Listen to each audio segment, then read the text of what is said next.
mubadde mukimanyi nti n'Abatanzania bagenze ne banfollowinga Diamond Platinum. Diamond Platinum abadde ayina 18.8 million followers ku Instagram. Oluvannyuma lw'ebyo ebya Samia ebyatuusewo ebyakalulu nga tali ku saidi y'abantu, abantu ne banfollowinga almost abantu omutwalo gulamba 10,000 ne bamuggyako follow nga banyiivu nnyo. Ne either way asigala afuna ku music naye munanga abantu bamunyigidde ate munaye mubadde mukimanyi nti no Diamond has been Tanzanian sweetheart nga tayogerwako yomuyimbi gwe basinga okwagala naye munanga abantu bamunfollowinze. Ebintu bya politics bino bizibu abantu banyigira ddala nenga munange embeera bwetyo bwekyali abantu bafanye Tanzania Samia ne bamulangirira oli political prisoner nasigalayo mu police abayimbi bagenze ne bajja page zaabwe nga Bill Nance yagidi activate nze ekiri Tanzania kirala bannanga abana Uganda. What do you copy? You copy a leaf, the leaf the copy abuzungu ki bannanga Kuza mubiwulira ebitambula ebigenda mu maaso era omwana akoze comment n'agamba nti singa waneno mu ggwanga Uganda nayo bibawo ebityo abayimbi abalinga abo nga Diamond Platinum nabo abantu ne baboboola oba oliawo nabo ne babajjako zifolo abange kinasoboka nze nawe naye nga tubadde tukyalimu ebyo nga tukubaganya empawa kwebyo ebya Diamond Platinum Bebe Cool n'abawa ensonga ze eziyinza okumuviirako kubanga ajoininga NUP. Uliza bulungi ebigambo ebyo bibino. Ati lwaki temubuuza Ssenyonyi oba mubuuze Bobi Wine abanyonyole ssente Ssenyonyi ze yafunye. Lwaki mmwe bwe baba bagamba Museveni abaleetera ssente abaleetera programu za gavumenti lwaki babagamba ne mutazikwata? Lwaki bo bakwata? Lwaki Ssenyonyi nze ekibuzo kyange kiri kimu mwenna bwe munaakiddamu nze njabbegattako lwaki Ssenyonyi yakutte essente emiliyoni 605 nga yagamba Mpuuga nti Mpuuga yakutte ebitaano yalidde. Lwaki Bobi Wine tanyega ku kintu ekyo? Kati mbabuuliza nti mulwana ki? Mwegatte ku programu za muzeeyi mangu ng'obudde bukyali muve ku ebyo. Gamba abavubuka naddala abavubuka kati bana abakyesiriwaza besiriwaza. Omusajja yayimba nti man made money but money made man mad. Atuuse ku nsonga y'omudiri gw'ensimbi. Esente zino zifuuse sente. Nabaleeteddeko awakatambi ng'omukulu Mathias Mpuuga agamba nti Honorable Joel Ssenyonyi alina olugambo. Lwakuba yavuddeyo n'atugamba nti abasajja bano ate beeyongezezza ssente. Kakati ono naye agamba mbu ne Honorable Joel Ssenyonyi balina omutitimbi gw'ensimbi we yafuna mbu lwaki tavaayo nagwogerako. Mbu waali woogerako. Nze naawe naye nga nkugamba bugambi nti tubaawo okuba nga tugakutuusaako yonna gy'oli yonna gy'osinzidde gwe tuula butuuzi kalira nywera. Ate omuyimbi Hajala Namukwaya abasinga obungi gwe tumanyi nga Spice Diana avuddeyo n'asaasirako omukyala amanyiddwa nga Hajat Mariam Mutakubwa naye nga abasinga obungi mumanyi nga Big Events ono juzijuzi waneeno gwe baasindika e Luzira lwakuba yalemererwa okuba nga asasula obukadde 7 era yeyamye. Gwe bayita Big Events oba omumanyi? By the way, I saw that online. Ningezaako n'okkuba essimu so I thought I could be. I don't know friends mikwano gya Big abasinga but I know her. Newe nafuna ebizibu she called me bambya ambuuze kan checkingeko. I feel sorry for her. Too bad. I just pray mukama amuyamba akiveemu.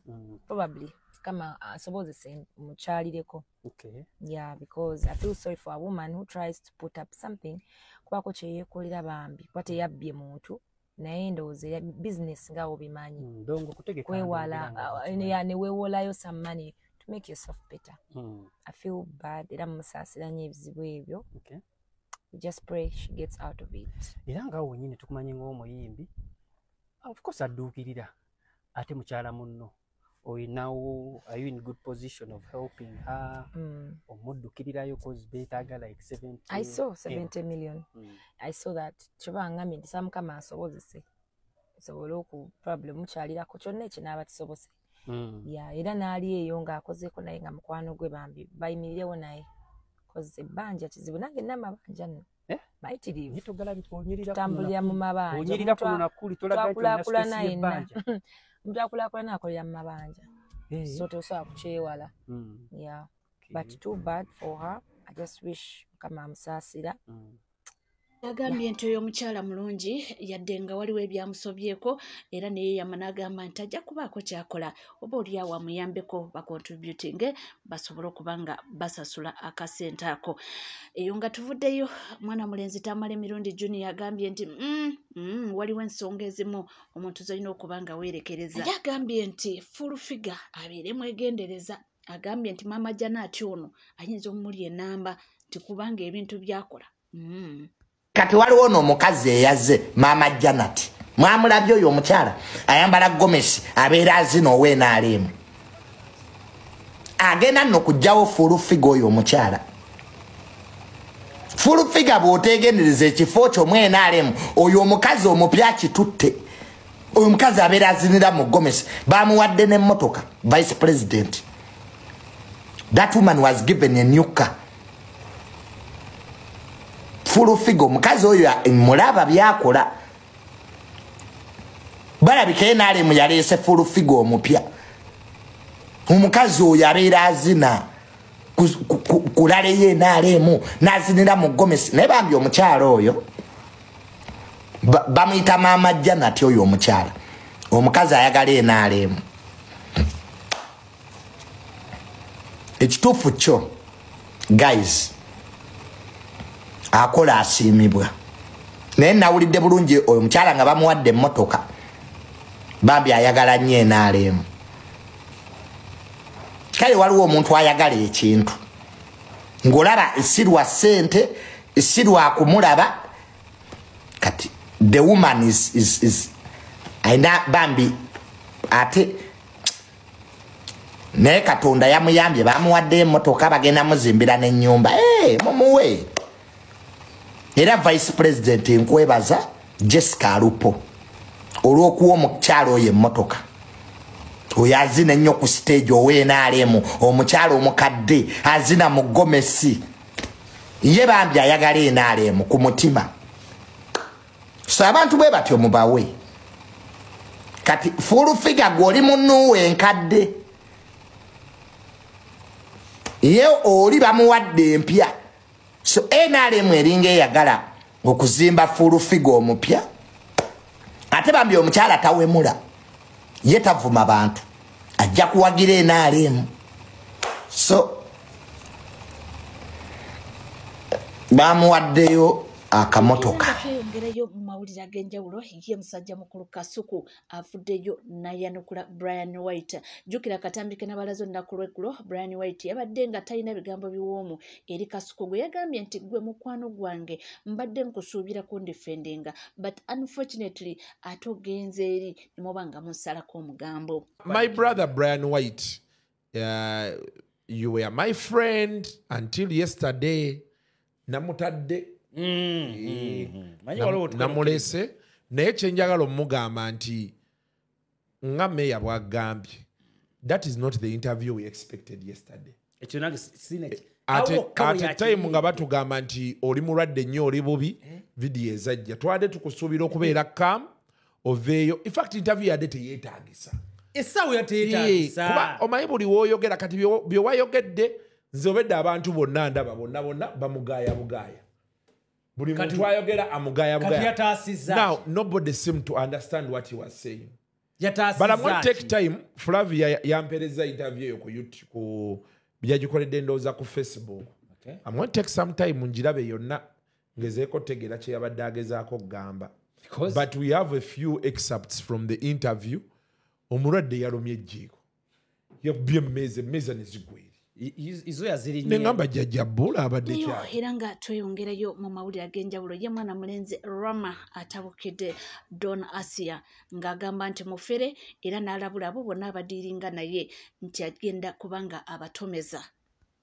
Asi ekkata gyali mubbi mufere gwe wenna agenda okukozesa kampani ya Doniasi yekkata akasente gamba nti sente oziwaddeyo lilla naye obanga owaayo sente ekkata nti Doniasi yakutwala ekkata ekisooka ekkata teri mirimu ekyokubiri ekkata batikka abaana batwala abaana nga tebalina mirimu Doniasi ya kampani gyakolera Doniasi ya kampani gyakolera bakola visa ez'abaana balina sirimu Doniasi yekkata gyakolera ne kampani gyalimu bafere babbi bakwata abaana ne babateeka mu biyumba nga tebalina mirimu. Donias ya mufere, Donias yoli kata otwala otya abaana ekata nga toyina mulimu. Tugambe kale katukirize otwala abaana profession etwala abaana ogijjawa.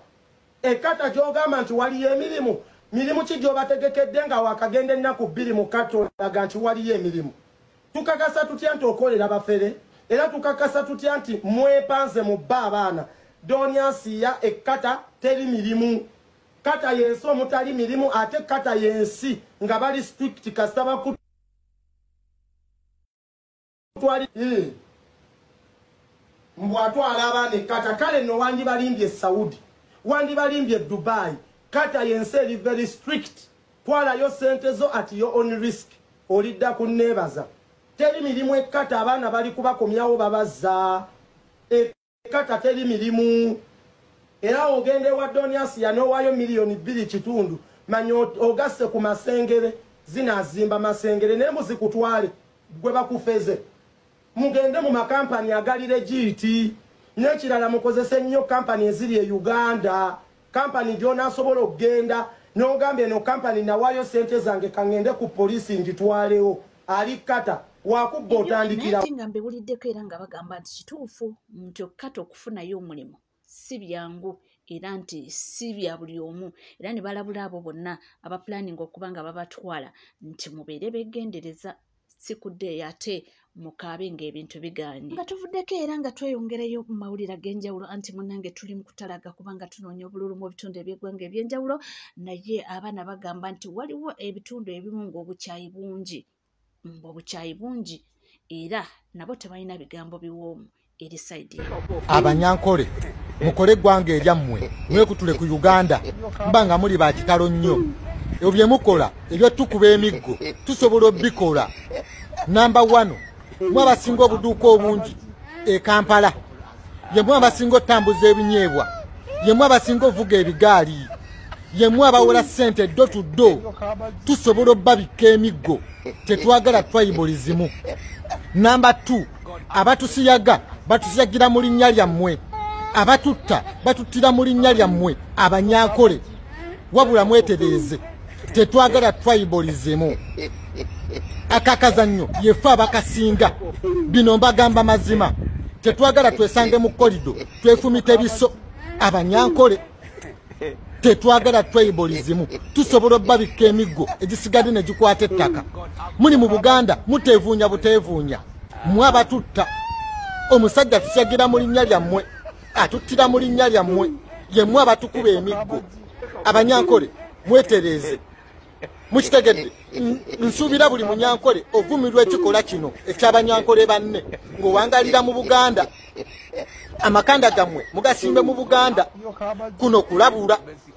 Message eno ebatuukeko, ye mwe abasinga otutulugunya wano. Naye nga byonna bigenda mu maaso n'agambye nti nedda si bwe bityo nga bimulowooza. Abantu abasinga balowooza buli munyankole ali bulungi, nti naye si bwe kityo bwe kiri. Wano waliwo just akagurupu k'abantu nga batwala ne bawamba buli kimu ne baleka abalala ng'embeera ebanyiga. Ntunuulira bigenda mu maaso ssaawa zino ebijjayo ekintu kye tuzze nga twogera.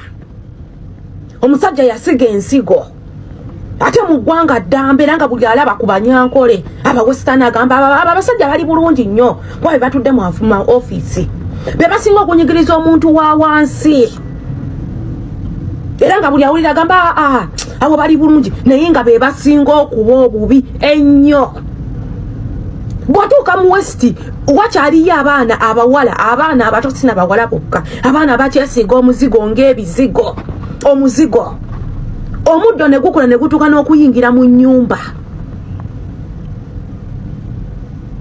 Omusajja yatuuka yakwata akabondo kabayingiramu akataweza na kibatu ne kajja ne kawamba obutaka bw'abajjajjaabwe bonna okutuuka okubanga bo bali baddu ku ttaka lyabwe. Naye nga ffe bwe tuwalaba tugamba nti be basajja basinga okuba obulungi. Abanyankole tuzze nga tubagamba, we cannot settle for less. We cannot settle for less okutuuka bannange bomwe be banaabakatira paka we munannyikira.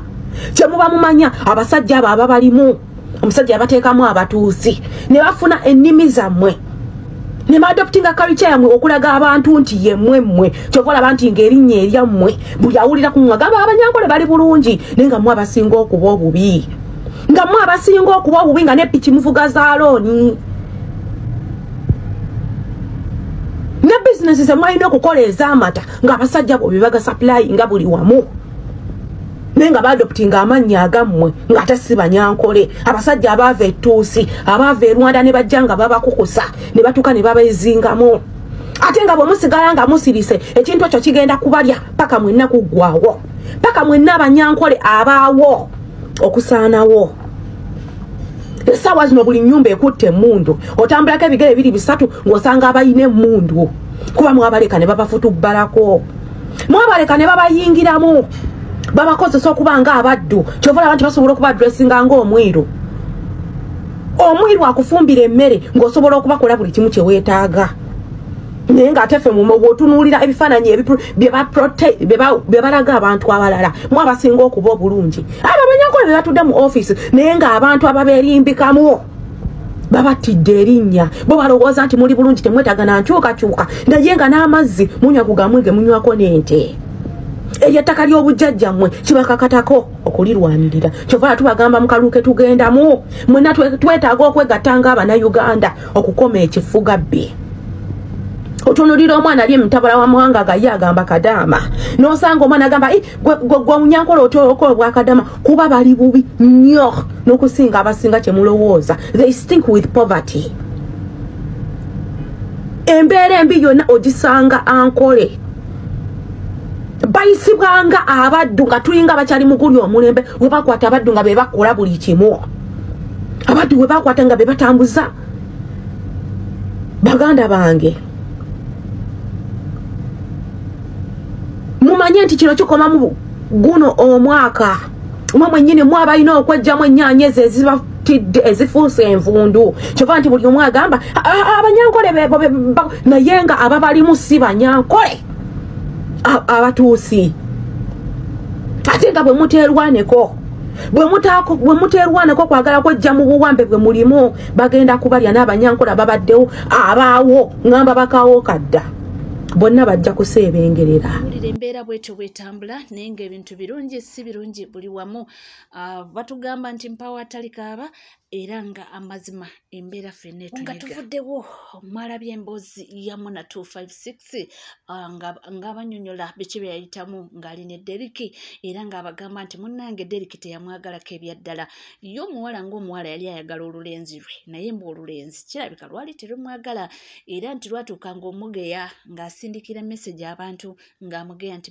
Muna tamanyi kufumba bingi nnyo bibino mwe baana mmwe mwana muwala Muna 256 agenze n'abeerako ku live obwedda ndaba live ye naye maama omuntu nga amovinze on oba omulaba bannange girl moved on, she's glowing yenna ebitama naye baaba atotodde obukopi bwa Deriki omwana atotodde obukopi bwa Deriki omwana agambye yalinga akola naye nga ye muntu ataba na ssente za transport nga ye muntu ataba na ngoye nga bayinza okubaayo ne pate nga ne ssente z'engoye azisaba busabi nga mga bannange banfunireyo ko ku lugoye nga tamanyi ssente ze gye ziraga anti baali mu companionship era n'agamba abaana abawala abali eyo bannange temwesiba ku musajja omusajja wakugamba it's over, it is done, put together yourself of moving on kubanga tomanya ki Katonda kyakoze eki kyakutegekedde era n'agamba mbu kirungi okusima omuntu wakutadde naye maama omuntu oyo Deriki mbu yali afuga Muna bannange Deriki ne ssente ezigulira omukazi engoye nga tomuwa ssente zigula ngoye ama Muna twamulabanga Dubai ng'abeera mu bugoye akagoye aka white waliwo akateeteeyi ke yayambala ennyo n'akaddingana abaana ne bamugamba maama akateeteeyi kafuuka uniform so no bambi mukazi wattu nga talina ssente